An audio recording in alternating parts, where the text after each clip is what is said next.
Hey, it just might be working. I have had a really hard time getting my act together. I'm telling you guys, hardware-wise. Normally it's just, like no worries. This time it's been awful. Anyway, it seems that we are streaming online. This is Be Smart on Air Season 2, and um, it's quite a show coming up here. The title being Myth, Legend, Truth. And I don't know. We'll see about who dares to speak the truth. If anyone, if no one else does, I can try that. This will be interesting. And the date is September 15. Wow, I hope I got that right. And we've got quite an amazing panel here. So why don't we start up with quick introductions. What is a quick introduction? Well, it's not a 10-minute introduction anyway, Tina, okay? Okay. But a little bit less than 10 minutes, say half a minute, whatever. I'm not timing you guys. But Tina, you go, and then the rest of the bunch, you are the rock this whole thing stands upon, so go for it. Who are you? What are you doing here? Yeah, thank you, Niilo. I'm Tina Sarisalmi, and I come from Finland, but I sort of consider myself global citizen at the moment, sort of, because I'm that's my main subject concerning the new curriculum in Finland, the new core curriculum. So I'm giving actually a learning event on global citizenship and global education. Anyway, I'm working for the Finnish National Board of Education at the moment until the end of this school year, and after that I'll probably do part-time school teaching and part-time different stuff. Are you done with the Finnish Department of Education, like full time after that, or something can pop up again? No, I'm doing that until the end of May. Okay. Still full time, and after that, probably only part time. Okay. Cool. Yeah. What about moving on to Hawaii? Hey, Linda. Hi there. I'm Linda Lindsay. I'm the school librarian at Seabury Hall. It's grades 6 through 12. It's a college preparatory school. I'm here to ask questions. I'm not sure how I can contribute, but I definitely could be an active listener and react. I've been in my job for decades. I won't tell you how many. I am a Google certified teacher since 2012.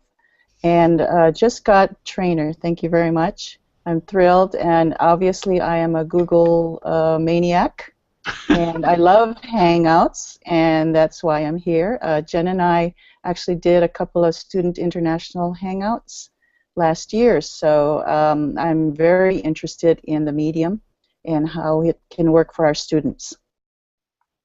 Sounds great. And Anders is messing things up by Google effects here, but okay. I'm downloading it too. Why not fooling around a little bit? Might be fun.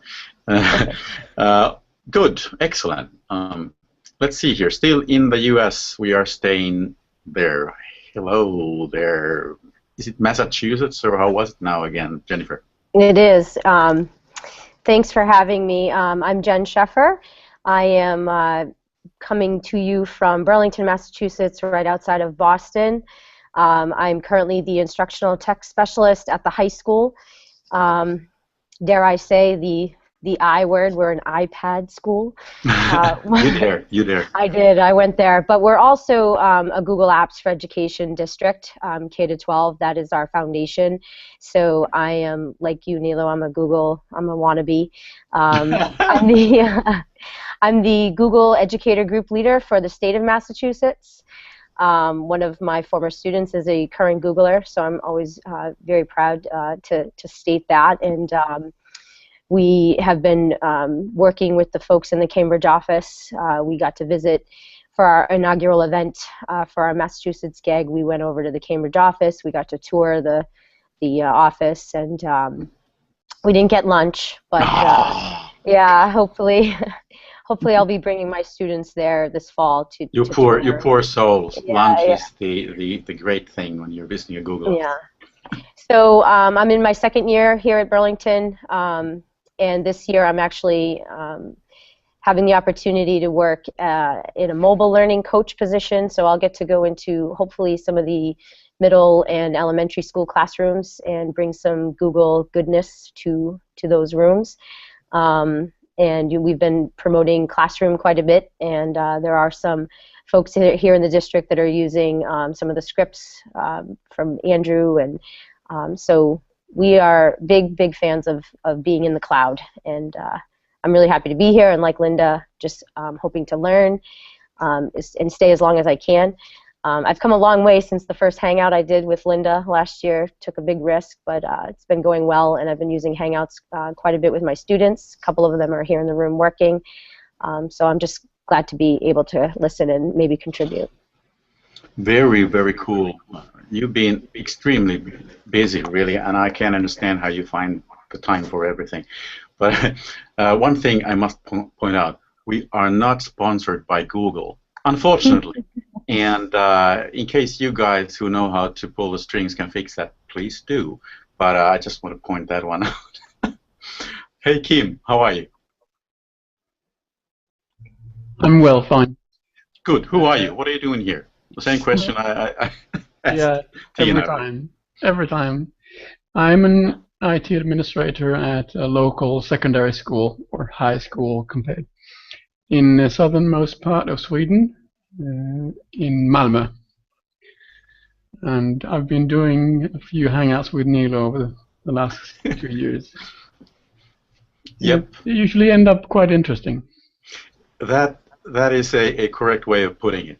It turns out pretty interesting. Whatever happens, it sure turns out interesting. Good enough. Moving on, Alistair, hi there. Hi there.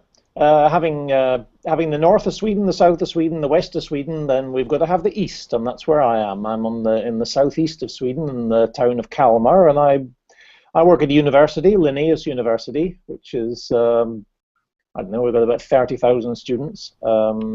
I work with e-learning trends. I work at the university library, and I follow what's going on in the world of e-learning, or whatever you want to call it, really. Flexible learning, distance learning, etc. And I spread the word through blogs and articles and conference appearances and things like that, and work in a lot of projects, international ones and so on. So I try to keep up with what's going on, and even within the school world or adult, just in general, not just universities. So yeah, it's nice to be part of this. It's an interesting experience.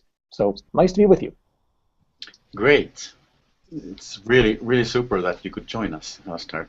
And listening to you, I guess it's not that hard to figure out that you've got your roots in Scotland. Yes, it's a pretty interesting place to belong to at the moment, with the referendum coming up on Thursday. Are you going to vote? I'm not allowed to vote because the referendum is only for people who actually live and have an address in Scotland, and so exiles like me, we just have to stand on the outside and watch. So it's quite exciting, I suppose. But no, I've been living out here in the Nordic region for about over 30 years, both in Sweden and in Finland. So I've lived a little bit here and there. And you speak Finnish, which is something pretty amazing. And wow, I mean, anyone learning Finnish has all of those people. They have my admiration. That's for sure. It's a lot easier than learning Chinese, I can tell you. Really? Just a little bit. I'm not talking about the writing part, you know. But hey, we have Andrew Stillman popping in here. Welcome. Hi, folks. Can you hear me all right? Yep, well, I sure do. Everyone is nodding here, right? Yep. We are hearing you loud and clear. Who are you, and what the heck are you doing here? Well, I work for a nonprofit organization in New York City called New Visions for Public Schools.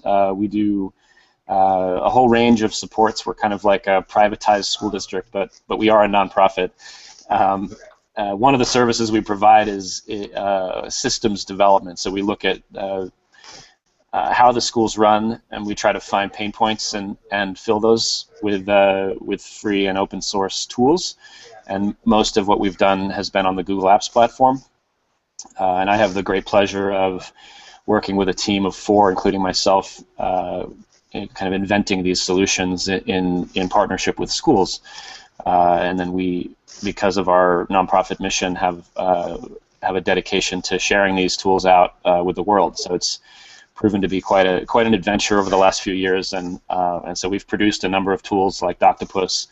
We lent a hand on G-Class folders, Autocrat, a number of other kind of popular add-ons for docs that have become kind of a staple of a lot of power users of the Google Apps platform, and so I think that's why you invited me on. that might be part of it, why I invited you here. And hope you are all set for some myth busting. I don't know how long time do you have to spare? Half an hour, perhaps? Yeah, at least 30 minutes. Excellent. Yeah. Then you can. I bet you can cope with some myths, or even declare a truth or two, or whatever feels good for you. But we have Anders here as well, and once again, I declare we are not being sponsored by Google. You might think we are, but we are not, unfortunately, so far at least. Anders, can you change that, please? And I can definitely say the same for New Visions. So, Anders, who are you? Quick introduction. Yeah, hi everybody. I work as a tech integrator at Orust municipality on the west coast of Sweden. My background is as a headmaster since 2007, and since 2011 something I've worked mainly as a tech integrator. We live in a Mac, iPad, Google ecosystem, and we have approximately 1,500 students. And my focus mainly right now is to engage headmasters more firmly in their own digital literacy, because they are the way into changes in the school. You have to have good headmasters who dare to use new technology and lead the way. So that's short about me. Good. Makes sense for sure. All right. How do we move on from here? Where do we start? We got myths, we got legends, and the truth. Actually, I might fire things up. If you don't, I have one. Oh, come on. You just stole my thunder here. Yeah. Okay, Kim. You have focus. Go for it. A couple of days ago, it was a myth. Today, it's not a myth anymore. Microsoft just bought Minecraft. Whoa. Okay. I think I heard something about that. $2.5 billion. Not more than that? All No. right. Mm. And the 3 founders are leaving the company altogether. Interesting. That's terrible. No, the founder, his explanation was simple. The company is too big. It's too big for him. He can't do it anymore. So he didn't say anything like, I just needed another 2 billion. No. Oh, okay. Oh, well. All right. So that's like the truth department now, huh? Yep. All right. I might go for some stuff that legends are made of. Or actually, it might be the truth department as well. But going back, this is serious stuff. Going back a couple of years, I saw this video on YouTube, and I think it's the best video I've ever seen on YouTube, and might be one of the best anywhere. Let's see, it's called something like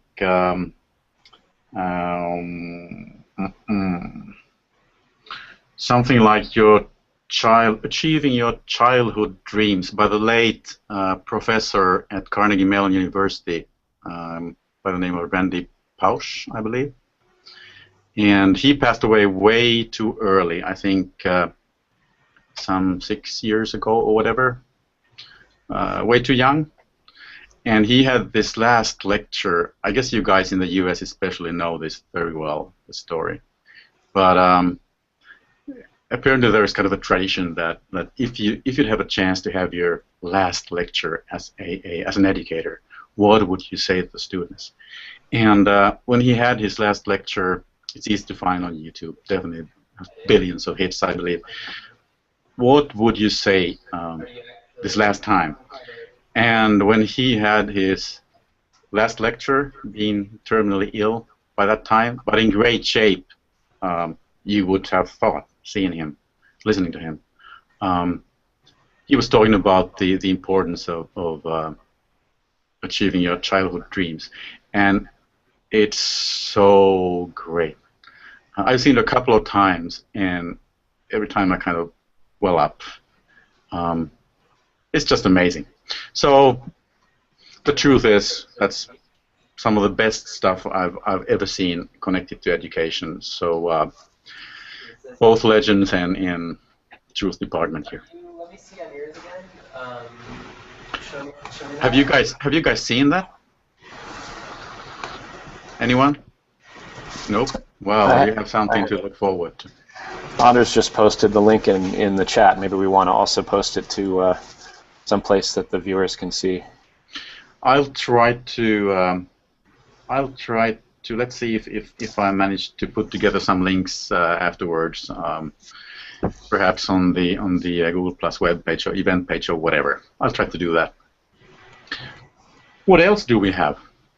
Anyway. I've got a myth, but it's following that delivery. I don't know that it feels so trivial. we go from trivial to serious to whatever. That's what life's all about, isn't it? Yeah. So there's a long-standing problem in the release of add-ons, and this is very narrow. This is the world that I work in, but Google released add-ons as a quote upgrade to Google Apps Script, and they did so without allowing for triggered actions. So it used to be the case that you could set up all these wonderful Rube Goldberg devices using Google Forms where things got automated.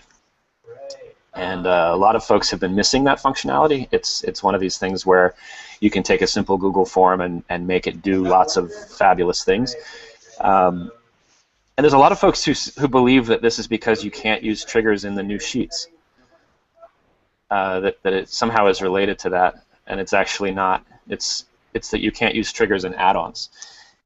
So what that means is if you have the ability to copy a script into the script editor in the new sheets, and it relies on triggers, it absolutely works.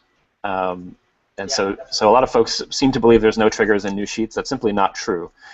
It's that add-ons cannot be distributed that contain triggers, and that's very likely to change. But for the time being, people should know that they can employ form triggers in the new sheets without a problem, as long as they are willing to get their hands dirty and paste some of the old scripts over into the new script editor. Okay, good enough. I must say I didn't understand much of that, but great. I warned you that it was going to be really down in the weeds, so you did. Sorry. You did. No problem. I think there are quite a few people, even here in the panel, that do understand what you mean, so no problem. And if by any chance someone might be watching or listening, I think that is valuable information for many people, for sure. I do know a little bit about what you've been doing, but then this nitty-gritty stuff, it's just way above me, for sure. Where do we go from here, guys? We were in the Googleverse again. Are we going back that way or somewhere else? I'm excited you can customize forms now. We were excited about that. Okay, you can have your beautiful own backgrounds and stuff, huh? Yeah. Mm-hmm. We had a lot of folks who said, "Oh, this will be a nice." Mm-hmm. It's not what Andrew was saying. I use the forms. Yeah, I like that. I have a student that just put out a form this morning, Google Classroom or Edmodo, which do you prefer? We're trying to get student feedback. I think one of the myths might be that students care. A lot of them said, "I don't care. whatever the Okay, yeah. teacher's using, I'm going to use it. So I said, why don't you add a third choice to say no preference? I think Is it our students are is it pretty. is it a myth as well that that learning management systems are always tightly connected to learning? Yes. Perhaps. Yeah. Okay. Yeah.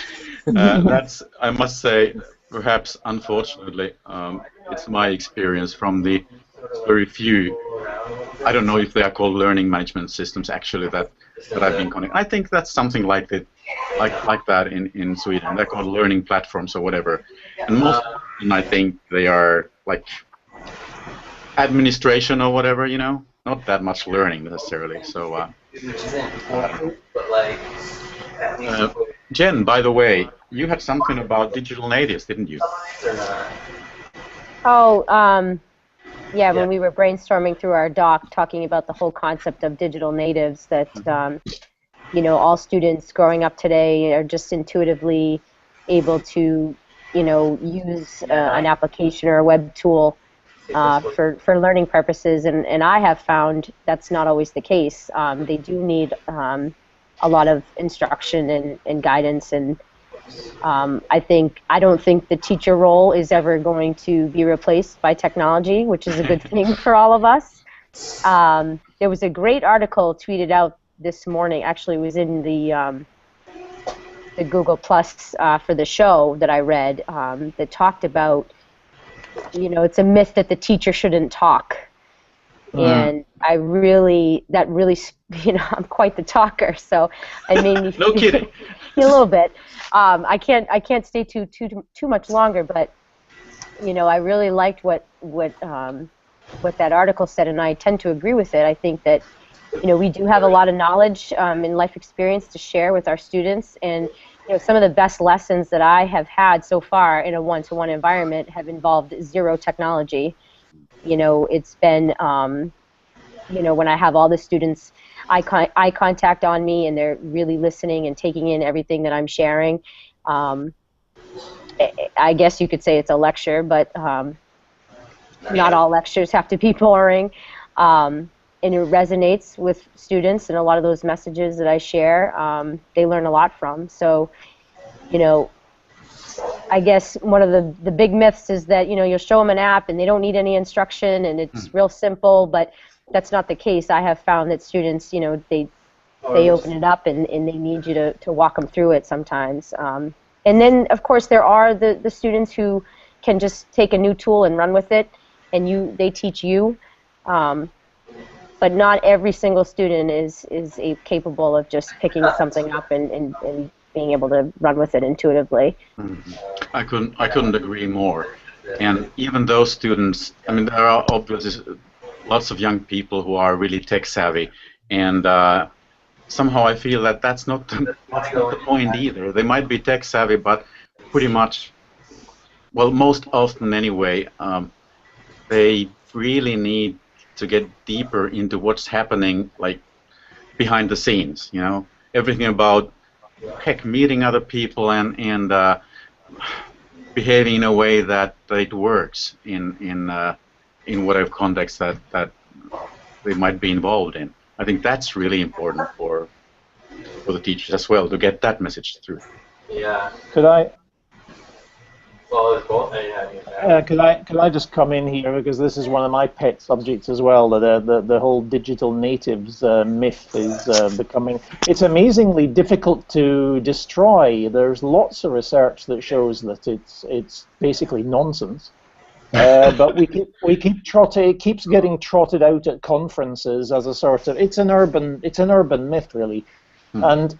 There's a Swedish thesis just been published, I think today. I was having a quick look at, and it's looking into how it was looking actually at teenage boys' use of internet in their lives, and seeing it's very clear class distinctions between their use of the net and of digital devices.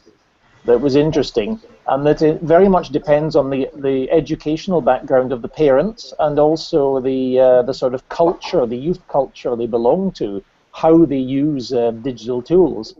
And it seems that, I mean, all of them have access to technology, all of them use the technology a lot, but the difference is that only a handful were actually aware of how to use technology to learn. And they tended to come from families where the parents were actively involved in learning, in using technology, and had a positive attitude towards learning.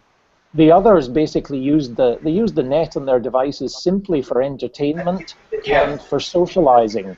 Yeah. And I think we have to really blow this myth out the water, because it's been used as a way of abdicating responsibility. I think a lot of teachers and schools have said, we don't need to do the digital side because the kids know it already, we'll let them do it themselves. And that's like saying, we don't need to teach them how to read, you know, they'll pick it up somehow.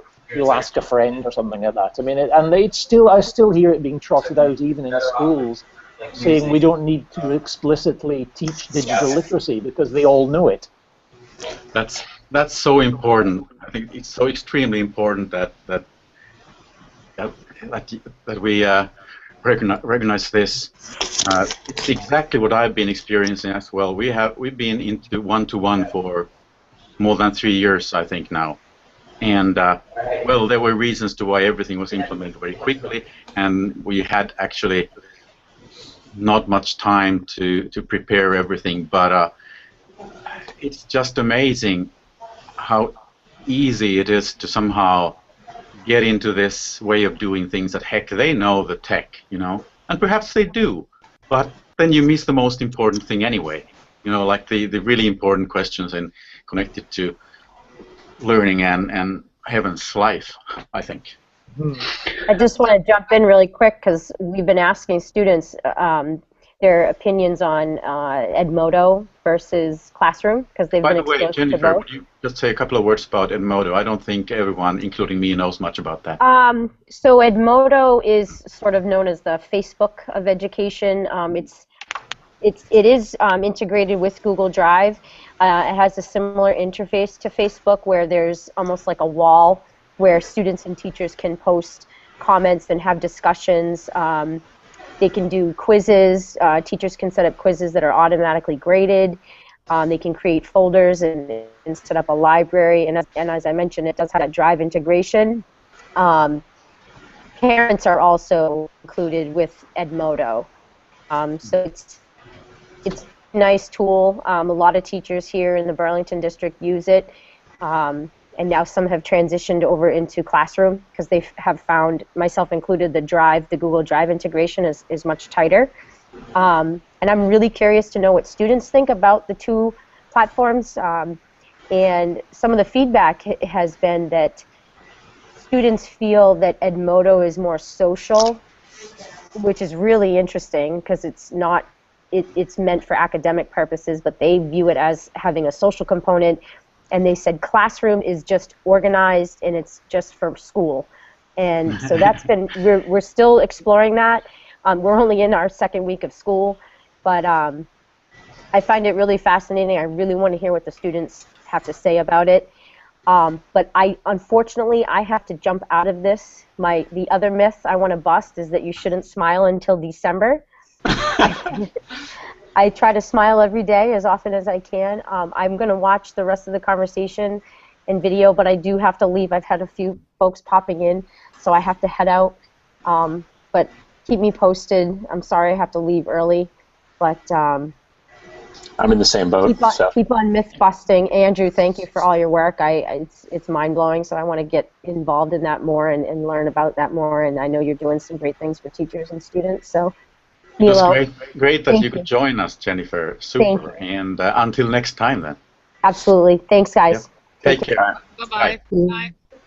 I've unfortunately got to sign off as well. I've got a meeting that I can't get out of. So. Yeah, no problems. We knew that you were running between meetings, so it was great to have you here. Yeah, great to hear everyone's voice and see your faces. I love the synchronous experience every now and then. Yeah, makes helpful. Makes sense for sure. And I'll definitely try to get you on board further on as well. So sounds good. Take care. So bye, Andrew. Bye. Cheers, everyone. Cheers. We're I'll still follow up. some of us left here. Yeah, I'll follow up on Jennifer's Oh topic man, of everything's just leaving. What is this? digital natives. As He's an not leaving.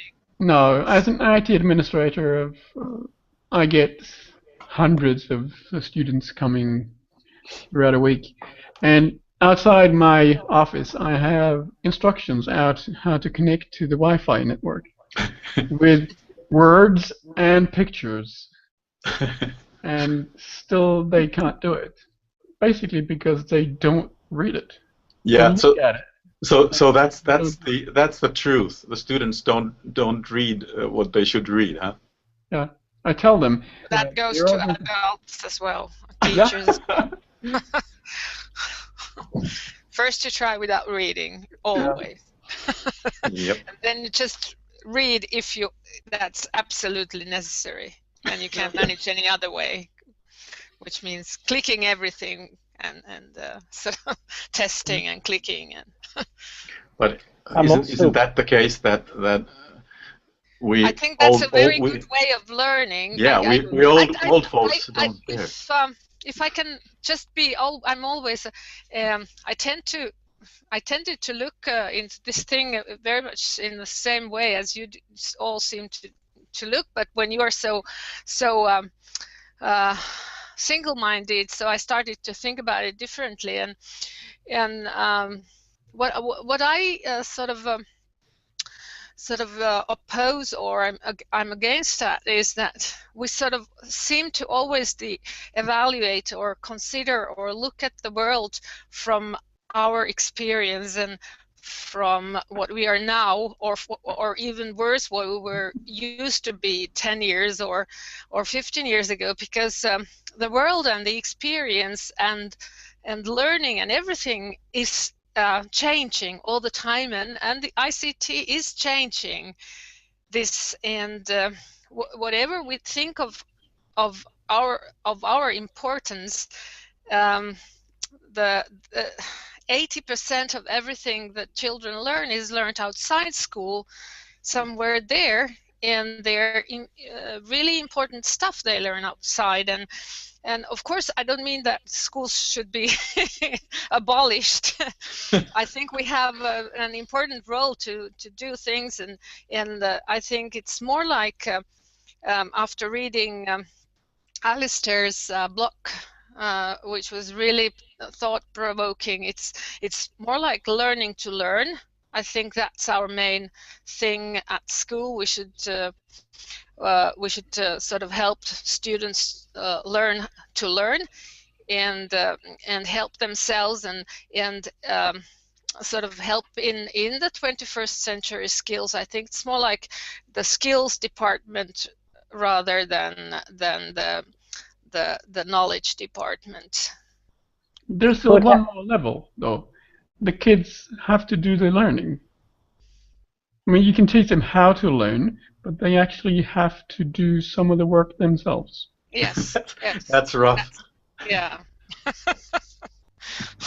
There's another interesting myth that when you're talking about learning, there's this. It was in the article that I sent a link about this morning. Was the idea that learning has to be fun, which I think we all agree learning can and is often.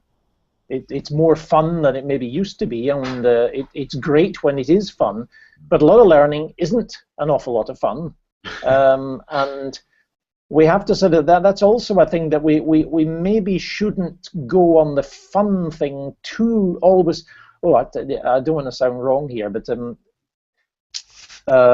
let's say what I'm trying to say is a lot of learning is about banging things into your head, and it requires repetition, extreme hard work over a long period of time where the rewards are sometimes not so generally obvious. And how to get that inner motivation active so that people actually can cope with that. Because if you're going to learn a language, you've got to keep going. it's not fun learning a musical instrument because you've got to play those scales until they are stuck in here. You've got to know the formulae in physics and maths. You've got to be able to get these words into your head in a foreign language so that they come automatically. And you've got to be prepared for the fact that it isn't always going to be fun. Is that a myth or a... Perhaps it's kind of a myth, sometimes at least, that we are in the entertainment business instead of a learning business. But it is true that that if you don't enjoy what you're doing, you really don't learn. Yeah, sure. I guess that's what you were talking about, Alistair, right? About the inner motivation thing. If you have, if you are really motivated, then you can keep working hard in order to get to whatever goal you have, even though the road to that goal perhaps is not, incredibly fun just all the way, every second of it. Yeah, and I think that's the problem, that we've gone maybe too far on the fun. I mean, I want to make learning as fun as possible, and that it should be sort of it should be enjoyable, but we can't I think we're fooling people to think that you can just learn a very complex skill, sort of, that there are no quick fixes, there are no, it can't be fun. If you're going to be a concert pianist, you're going to have to devote 20, 30 years of your life to it, and it's going to cost sweat and blood, basically. But if you have that vision in your head, you might be able to last, but it's not easy, and you're going to have to battle. But then what about those guys, who made billions and billions, college dropouts like Mr. Zuckerberg or someone, and kids might say, hey, it's easy, he hasn't been studying too much either, and he's a billionaire. I think he's worked hard on other things. I mean, you don't just make millions and think of an idea and realize it from nothing. Things actually do cost. They cost you. Unless you're very, very lucky. Of course, there's people who get discovered on some idol program and suddenly they're a superstar without being able to do very much. But most of the time, it's hard work. Yeah, unfortunately, I agree there. Oh heavens. I wonder what my next goal is here, and if I'm enjoying I don't even know what the goal is. So, being quite honest. Jeez. Well, I wanted to mention that certain things are timeless and basic for our kids. And so reading and writing will always be there. I'm sure Zuckerberg learned how to read and write very well, and how to communicate and how to do that. And so we will always be there for our students to promote that. We're in school as well to socialize kids. They could learn on the internet without us, but being part of a community is huge. So I think that's the value of us. And so digital citizenship, I know if Jen were here, she and I actually got together because we wanted to do a student international hangout, and our first program was about digital citizenship. So that is huge in our minds. So yes, I wish I knew the actual quote, but speaking about digital natives, they may know the language, but they may not know the vocabulary, and that's what we're there to teach them. And that is, I'll have to find that quote so I can, attribute the right person for saying that, because I think that really nails it. Yeah, agree to that. Absolutely. What I think is that learning in general in our schools is changing. And it's because the world is changing. The way we work is changing from factories to more independent pop-up businesses and project work and so on. And also the technologies change that's why also the schools and the teaching and the learning has to change. And we're just, we're finding our way in the unknown territory at the moment, where the changes. I think the basic challenge for us is to try to find a way of being so flexible that the schools can sort of adjust or even more into the big changes. Yep. Are we out of work soon? No, I don't think so. No, I didn't mean that. No, I know. But I mean that we have to be sort of, the teachers should be very, very reflective. They should be always sort of thinking about what they're doing and how they are doing things and how they can engage students and what's happening. Sort of they should have they should be looking towards the next millennium, almost, like sort of to do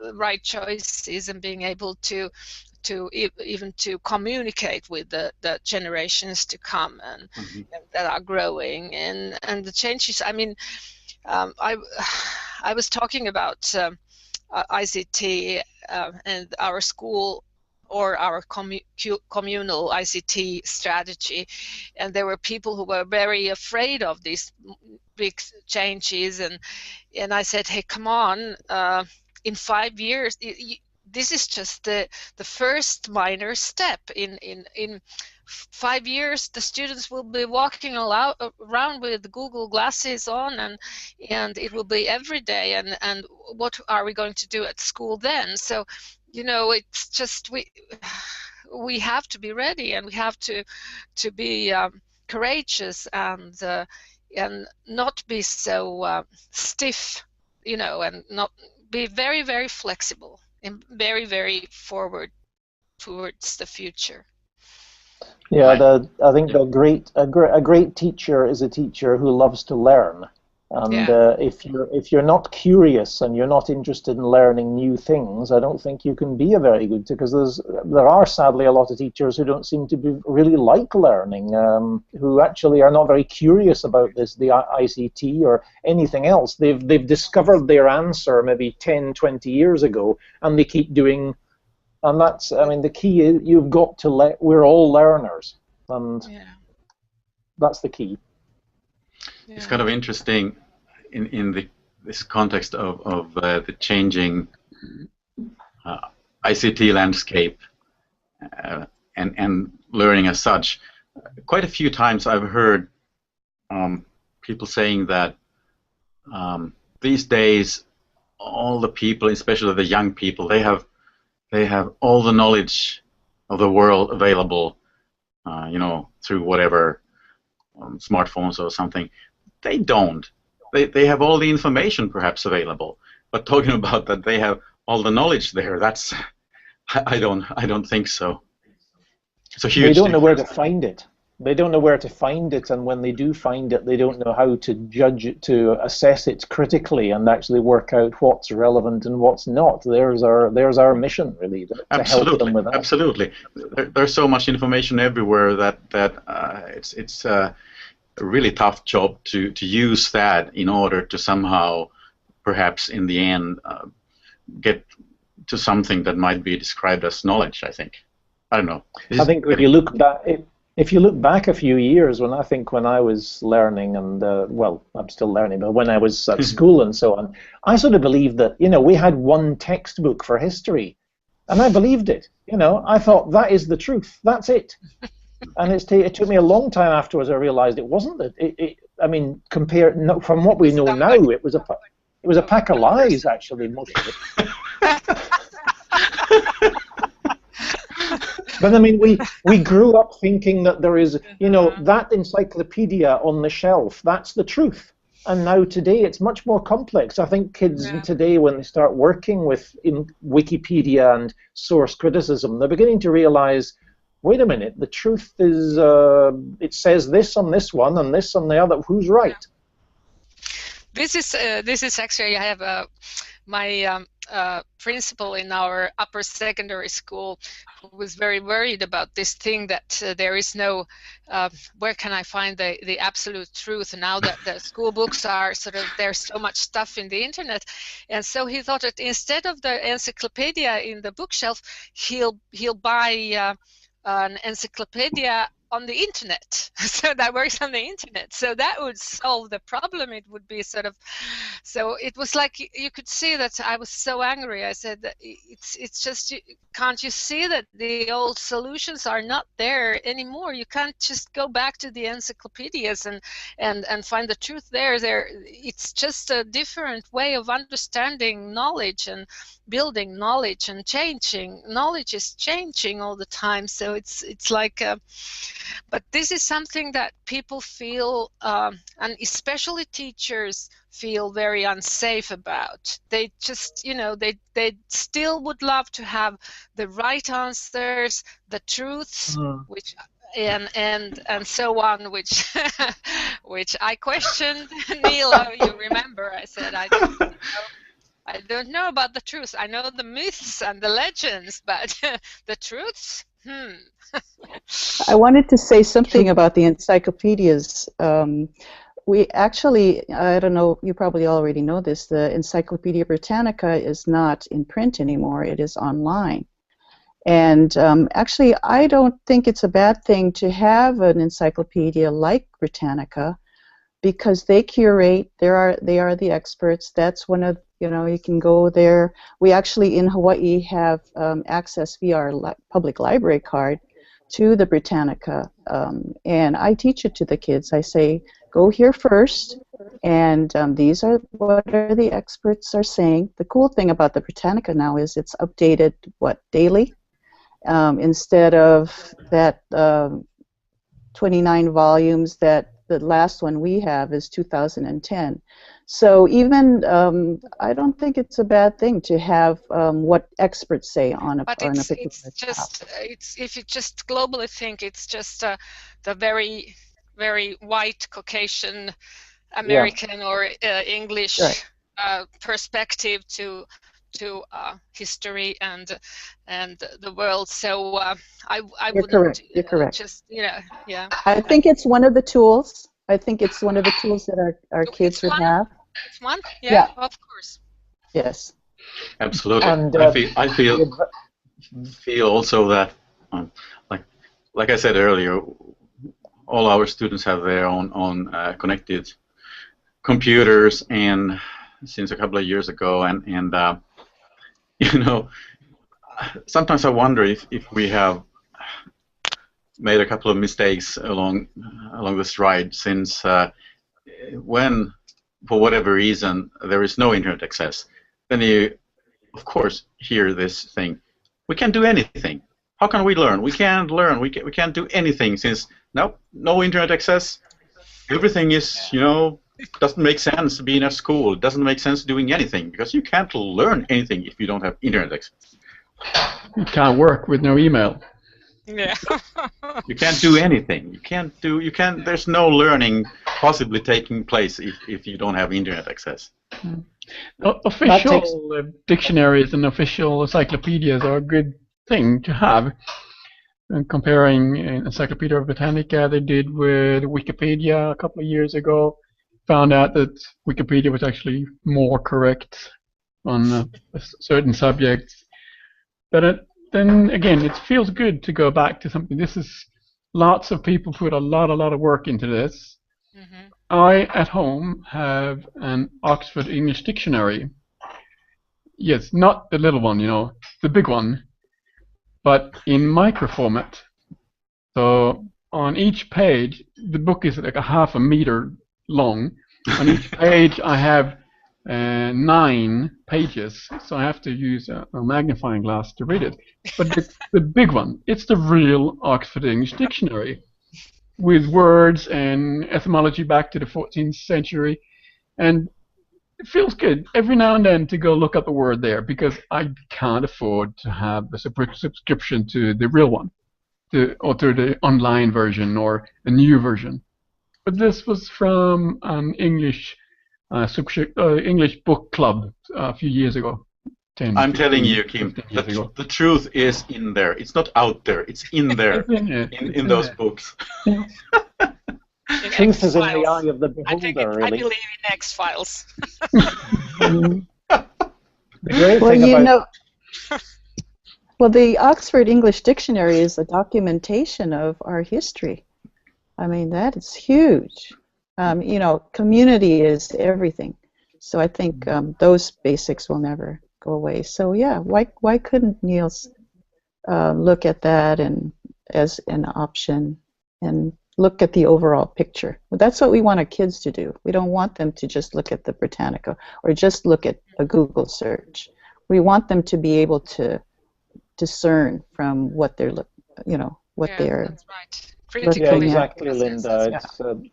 It's truth is in the eye of the beholder, and one of the great things you can do with Wikipedia is get them to look at the history of a certain item. Maybe it's a historical event or something. If they have the language ability or whatever, you can actually say, go and look at the same event on the English Wikipedia, compare it to the Swedish, compare it to the German, compare it to the, if you have that ability. Otherwise you can use Google Translate or something. But I mean, have a look at different cultures' take on the same event. And that you realize then that, wait a minute, I thought he was the good guy, but here he's the bad, and if you take, I've done that. I did that once with a case of Swedish history with the sort of hero king Gustav Vasa, who's one of the sort of founding figures of Swedish history. You ask your class to look at the same stuff about this king from the 15th century, and have a look at the Danish version. Yeah. Suddenly he's not a good guy anymore. He's not the great hero. He's not a good guy. He's a horrible guy. Sure. And they suddenly think, wait a minute, who's right here? And you say, well, they're both. It depends where you come from. Have a look at American versions contra British contra whatever, and you get the complexity. I mean, you see the dynamite in Wikipedia by going to some of these controversial sites. I know they've actually locked down some Wikipedia entries and stopping people from only a very select few are allowed to edit certain pages, especially to do with religion, because they were being edited every 5 minutes before, because everybody was changing the story. So there's a massive amount of material in there. Whatever you think of Wikipedia, it's a gold mine for sourced criticism work. Yeah. With Wikipedia, you can't have the old way, like you mentioned your history book, where the conqueror writes the history. Wikipedia will show every angle from it. I have a very good examples. I can't remember who said it first, but someone who was saying that Wikipedia doesn't contain the truth, or it's not as good as a regular dictionary or encyclopedia. He just mentioned that he, a few days earlier, had gone on and changed the match scores from an ice hockey game, a local ice hockey game, and 30 minutes later his Wikipedia account was cancelled. Right. Because it's not allowed. You can't do that. Yeah. I get a lot of colleagues in the university, a lot of academics who sort of criticize Wikipedia, and they say, oh, it's not reliable, and I tell my students never to look at it and so on. And again, I say, why don't you go in and change it? If you know the right answer, then go in and contribute. And also, if you think anybody can go in and contribute, try and do it. Because I've tried to change a Wikipedia article, and it was changed within 10 minutes back to the original. I haven't a hope.